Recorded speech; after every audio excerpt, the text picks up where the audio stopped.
할렐루야. 오늘 함께 읽으실 말씀은 로마서 8장 18절부터 30절까지의 말씀입니다. 로마서 8장 18절부터 30절까지의 말씀을 다 같이 합독하시겠습니다. 생각하건대 현재 고난은 장차 우리에게 나타날 영광과 비교할 수 없도다. 피조물이 고대하는 바는 하나님의 아들들이 나타나는 것이니 피조물이 허무한데 굴복하는 것은 자기 뜻이 아니요 오직 굴복하게 하시는 이로 말미암음이라. 그 바라는 것은 피조물도 썩어짐의 종로로 탄 데서 해방되어 하나님의 자녀들의 영광의 자유에 이르는 것이니라. 피조물이 다 이제까지 함께 탄식하며 함께 고통을 겪고 있는 것을 우리가 아느니라. 그뿐 아니라 또한 우리 곧 성령의 처음 익은 열매를 받은 우리까지도 속으로 탄식하여 양자될 것, 곧 우리 몸의 속량을 기다리느니라. 우리가 소망으로 구원을 얻었음에 보이는 소망이 소망이 아니니 보는 것을 누가 바라리요. 만일 우리가 보지 못하는 것을 바라면 참음으로 기다릴지니라. 이와 같이 성령도 우리의 연약함을 도우시나니 우리는 마땅히 기도할 바를 알지 못하나 오직 성령이 말할 수 없는 탄식으로 우리를 위하여 친히 간구하시느니라. 마음을 살피시는 이가 성령의 생각을 아시나니 이는 성령이 하나님의 뜻대로 성도를 위하여 간구하심이니라. 우리가 알거니와 하나님을 사랑하는 자 곧 그의 뜻대로 부르심을 입은 자들에게는 모든 것이 합력하여 선을 이루느니라. 하나님이 미리 아신 자들을 또한 그 아들의 형상을 본받게 하기 위하여 미리 정하셨으니 이는 그로 많은 형제 중에서 맏아들이 되게 하려 하심이니라. 또 미리 정하신 그들을 또한 부르시고 부르신 그들을 또한 의롭다 하시고 의롭다 하신 그들을 또한 영화롭게 하셨느니라. 아멘. 할렐루야. 오늘은 로마서 8장 18절부터 30절까지의 말씀 우리가 함께 읽었습니다. 18절부터 보면 어제 이 17절 말씀에 자녀이면 또한 상속자인데 그리스도와 함께한 상속자이기 때문에 주님께서 영광을 받기 위하여 고난을 받으셨던 것처럼 주님 부활하시기 전에 십자가에 달려 돌아가신 것처럼 영광을 받는 것에는 어떤 고난이 따라온다. 우리 또한 자녀와 상속자의 영광을 받기 위해서는 그리스도와 함께 고난도 받아야 한다라고 기록하고 있습니다. 거기에 이어서 그러나 이 현재의 고난은 장차 우리에게 나타날 영광과는 비교할 수 없는 것이다 라고 말씀하고 있습니다. 지금 저와 여러분의 삶 가운데 여전히 고난이 있고 또 시험이 있지만 이 모든 것을 통해 하나님께서는 우리를 합당한 상속자의 조건에 합한 자들로 변화시켜 가시고 결국에는 우리 모두를 그리스도와 함께 하나님의 만유와 우주를 상속받는 영광의 자녀로 세워주실 것입니다. 그런 왕같은 제사장이 되는 것이 우리의 하나님께서 우리를 창조하신 목적인 줄 믿습니다. 이것을 믿음으로 바라보고 또 지금의 고난을 넉넉하게 이기는 저와 여러분 되시기를 축복합니다. 19절부터 보면 피조물도 하나님의 아들들이 나타나는 때, 즉 우리의 구속이 완성되는 날을 고대하고 있다라고 말씀하고 있습니다.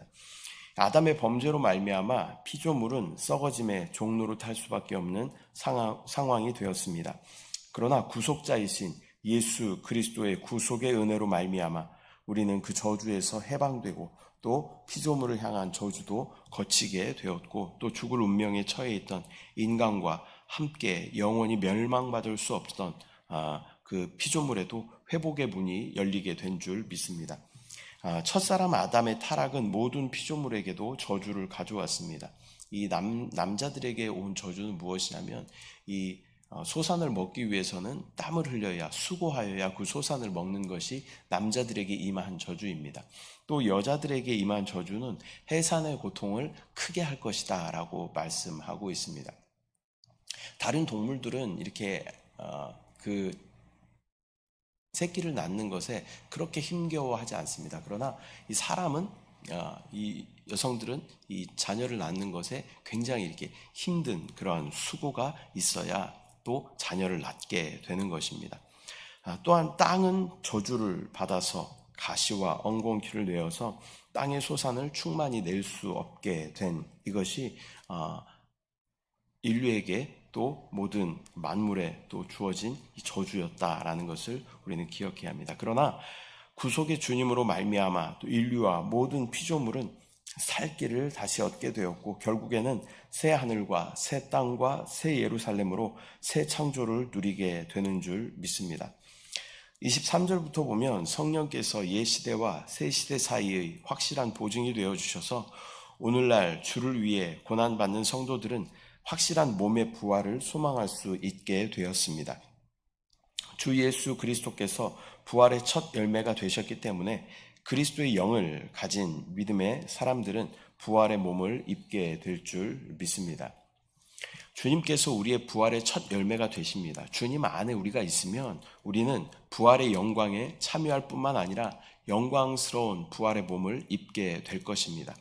또 처음 익은 열매를 받은 우리까지도 그리스도의 영으로 말미암아 양자 될 것, 곧 우리 몸의 속량을 기다리게 되는 것입니다. 이것을 믿는 것이 참 믿음입니다. 보이는 것을 믿는 것은 누구나 다 할 수 있는 것입니다.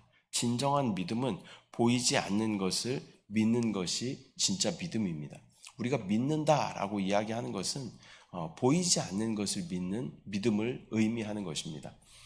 여기 물컵이 있습니다 이렇게 이야기할 때 밖에 다니는 사람들 불러다가 여기 물컵이 있는 것이 믿어지십니까? 라고 물어보면 그 사람들 다 믿는다고 얘기할 거예요. 왜요? 이 보이기 때문에 믿는 것이죠. 또 우리도 마찬가지로 이 물컵이 믿어지십니까? 라고 이야기하면 물어보면 다 믿는다고 이야기할 겁니다. 왜요? 보이기 때문에. 보이는 것을 믿는 것은 세상 사람들의 어떤 그런 것과 다른 것이 없는 것이다 라는 것이죠. 우리가 믿는다라고 이야기하는 것은 보이지 않는 것을 믿는 것이 진짜 믿음인 줄 믿습니다. 제 안에 성령님이 계시는 것이 여러분 믿어지십니까? 보이지 않는데 믿어지잖아요. 이게 진짜 믿음이에요. 저도 여러분 안에 성령님이 계심이 믿어집니다. 왜요? 그것이 하나님께서 우리 가운데 주신 믿음이기 때문입니다. 그래서 보이지 않는 것을 믿는 믿음, 또 장차 우리에게 올 영광을, 이게 보이지 않지만 지금 우리는 우리의 현실, 우리의 고난, 우리의 시험밖에 보이지 않지만 장차 우리에게 올 영광을 볼 수 있는 믿음이 진짜 믿음인 줄 믿습니다. 또 주님이 다시 오시는 것이 아직 우리 가운데 일어나지 않은 일이지만 그것이 실제로 우리 가운데 일어날 것이다 라는 것을 믿는 것이 진짜 믿음인 줄 믿습니다. 주님의 날에 우리 모두는 영광의 몸을 입게 될 것입니다. 이것을 우리가 믿음으로 바라봐야 할 줄 믿습니다. 26절부터 보면 이와 같이 성령도 우리의 연약함을 도우신다라고 말씀하십니다. 성령님은 우리의 믿음이 연약할 때도 우리의 상태를 정확하게 아시고 또 우리를 도우실 수 있는 분이십니다. 우리가 고난 가운데 마땅히 어떻게 기도해야 할지 모를 때에도 성령은 우리 안에 말할 수 없는 탄식으로 우리를 위하여 중보하신다라고 말씀하고 있습니다. 이 성령이라는 단어의 원어의 의미를 살펴보면요, 파라클레토스라는 그런 원어를 사용합니다. 이 뜻이 무엇이냐면 곁에서 말하다, 그런 의미를 가지고 있는 것이죠. 그러니까 나 대신 내가 정말 어떻게 말해야 할지 모를 때 우리가 변호사를 사서 이렇게 대신 말해 주는 것처럼 이 파라클레토스, 보혜사 이런 의미는 변호사, 변호자 그런 의미를 가지고 있는 것이죠. 내가 마땅히 빌 바를 알지 못할 때에도 내 곁에서 나를 위하여 친히 중보하시고 이야기해 주시는 그분이 바로 성령이신 줄 믿습니다. 나보다 더 나를 잘 아시고 나를 지으시고 인도하시고 사랑하시는 그분께서 나를 위하여 애통함으로 간구하여 주시는 줄 믿습니다. 좋으신 아버지께서 죽기까지 사랑하시는 자녀를 위하여 애통하며 기도하시는 것입니다. 우리도 자녀의 아픔과 또 고통을 볼 때 애통하며 탄식하며 기도하지 않습니까? 이보다 더 크고 광대한 사랑과 긍휼로 우리를 위하여 중보하시는 성령을 우리가 바라봐야 할 줄 믿습니다. 28절부터 보면 하나님의 새 창조의 목적은 우리를 아들의 형상을 본받는 그 자녀로 만드시는 것입니다. 아들은 주 예수 그리스도이시죠. 그리스도의 형상을 본받는다는 것은 그리스도를 우리 안으로 계속 받아들이는 것입니다. 우리가 먹고 마시는 것은 내가 됩니다. 그래서 우리가 만약에 비타민을 먹지 않는다, 그럼 우리 가운데 비타민 결핍이 있는 것이죠. 철분을 먹지 않는다, 그럼 우리 가운데 철분 결핍이 있는 것처럼 우리가 먹고 마시는 것은 우리가 되는 것입니다. 그래서 채식 위주로 식사를 하시는 분들의 체질은 채식의 그런 체질이 되는 것이죠. 또 육식 위주의 식사를 하시는 분들은 육식의 체질이 되는 것입니다. 또 서양 사람들이 우리를 볼 때 우리 곁에 오면 무슨 냄새가 난다 그래요? 마늘 냄새 난다 그래요. 마늘 냄새. 왜 그래요? 우리가 계속 마늘을 많이 먹기 때문에 우리 가운데 우리는 잘 몰라요. 우리는 다 마늘을 많이 먹기 때문에, 다 마늘로 충만하기 때문에 우리는 잘 몰라요. 근데 외국 사람들이 우리를 딱 만나면 마늘 냄새가 단번에 난다라고 이야기를 하죠. 또 우리도 엘리베이터나 외국인들 이렇게 같이 탔을 때 그들만의 특유의 어떤 그런 채취가 있는 것을 우리가 보게 되죠. 왜 그래요? 그분들은 계속 육식을 계속 하기 때문에 그 안에 그런 채취가 나오게 된다라는 것입니다. 마찬가지로 우리가 먹는 것은 내가 되는 것입니다. 그래서 우리가 그리스도의 형상을 본받는다라고 이야기하는 것은 그리스도를 계속 우리 안으로 받아들이는 것을 의미하는 것입니다. 그리스도의 형상을 본받는 자녀가 되기 위해서 그리스도를 계속 끊임없이 우리 가운데 받아들일 때 우리는 그리스도의 형상이 되지는 줄 믿습니다. 이것이 신앙의 실제입니다. 또 주님은 성찬을 통해서도 우리 가운데 말씀하십니다. 받아 먹으라. 이것을 먹는 사람은, 나를 먹는 사람은 나로 말미암아 살리라. 신앙은 먹는 문제다라는 것을 우리는 기억해야 합니다. 주님은 계속 먹고 마시는 것에 대해서 말씀하십니다. 또 우리는 그 주님을 계속 먹고 마시고 받아들이고 호흡해야 할 줄 믿습니다. 우리가 그렇게 할 때 예수 그리스도가 우리의 내용이 되시고 우리는 예수 그리스도로 충만하여질 것입니다. 그렇게 그리스도로 채워진 사람들은 맏아들이신 예수 그리스도를 본받아 하나님을 나타내고 표현할 것이며 또 하나님의 아들이라 일컬음을 받게 될 줄 믿습니다. 하나님은 하나님을 사랑하는 자들을 부르시고 또 예수 그리스도를 통하여 의롭게 하시며 또 결국 그리스도와 함께 영화롭게 하실 것입니다. 또한 약속하신 부활의 몸을 입을 때까지 모든 것이 합력하여 선이 되게 하실 것입니다. 주님은 우리 안에 오셔서 또 주도적으로 이렇게 이루어 가실 줄 믿습니다. 우리에게 필요한 것은 자기를 부인하고 주님께 순복하는 것입니다. 주님이 주인이시고 주님이 행하십니다. 오직 영 안에 머물므로 영의 법인 생명의 성령의 법이 역사하시도록 주님께 우리의 삶을 내어 맡길 때 우리는 주님의 성분으로 채워져 하나님을 나타내고 표현하게 될 줄 믿습니다. 오늘은 로마서 8장 18절부터 30절까지의 말씀을 우리가 함께 나누었습니다. 우리에게 고난이 있지만 그 고난은 상속자로서 합당한 자격을 갖게 할 것이고 또한 이 모든 것은 합력하여 선이 될 것입니다.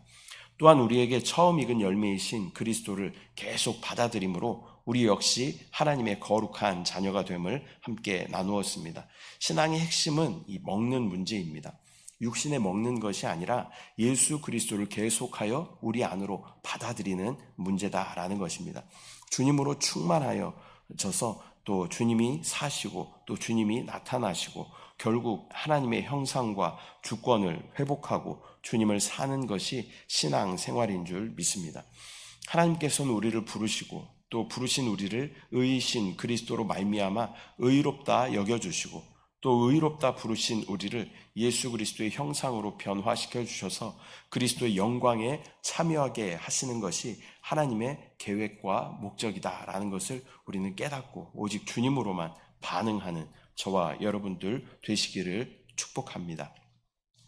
기도하겠습니다. 사랑의 주님, 은혜와 사랑을 감사드립니다. 또 귀한 날 우리 가운데 허락하여 주시고 또 말씀으로 기도로 또 하루를 시작하게 하심을 감사합니다. 또 오늘 로마서 8장 말씀을 함께 나누면서 또 우리 가운데 고난이 있을지라도 이 고난의 시간들을 통하여 이 모든 것을 합력하여 선이 되게 하여 주실 것이고 결국 우리를 하나님의 상속자의 합당한 모습으로 변화시켜 가실 것을 믿음으로 바라볼 수 있도록 주여 은혜를 부어 주시옵소서. 아버지, 또한 믿음은 보이지 않는 것을 믿는 것이 진짜 믿음인 줄 믿습니다. 보이는 것을 믿는다라고 하는 것은 그냥 단지 확인하는 것이지만 보이지 않는, 일어나지 않은 것들을 내가 믿는다라는 것은 내가 주님 앞에 믿음을 고백하는 것이고 믿음을 확증하는 것인 줄 믿습니다. 믿음으로 주님 앞에 반응할 수 있도록 주여 은혜를 부어 주시옵소서. 아버지, 또한 신앙생활은 먹는 문제임을 다시 한번 깨닫게 하여 주시고 예수 그리스도를 우리 안으로 충만하게 받아들임으로 말미암아 내가 아닌 그리스도가 우리 가운데 나타나시고 그분이 표현되는 정말 그리스도인 우리 모두 될 수 있도록 주여 은혜를 부어 주시옵소서. 하나님께서 우리를 부르신 우리를 또 의롭다 여겨주시고 또 의롭다 하신 우리를 그리스도의 형상으로 변화시켜 가시며 또 결국 그리스도의 영광 가운데 참여하게 하실 주님을 믿음으로 바라봅니다. 역사하신 주님을 신뢰합니다. 주님을 사랑합니다. 감사드리고 예수님의 이름으로 기도드립니다. 아멘. 하늘에 계신 우리 아버지여, 이름이 거룩히 여김을 받으시오며 나라가 임하시오며 뜻이 하늘에서 이루어진 것 같이 땅에서도 이루어지이다. 오늘 우리에게 일용할 양식을 주시옵고 우리가 우리에게 죄 지은 자를 사하여 준 것 같이 우리 죄를 사하여 주시옵고 우리를 시험에 들게 하지 마시옵고 다만 악에서 구하시옵소서. 나라와 권세와 영광이 아버지께 영원히 있사옵나이다. 아멘.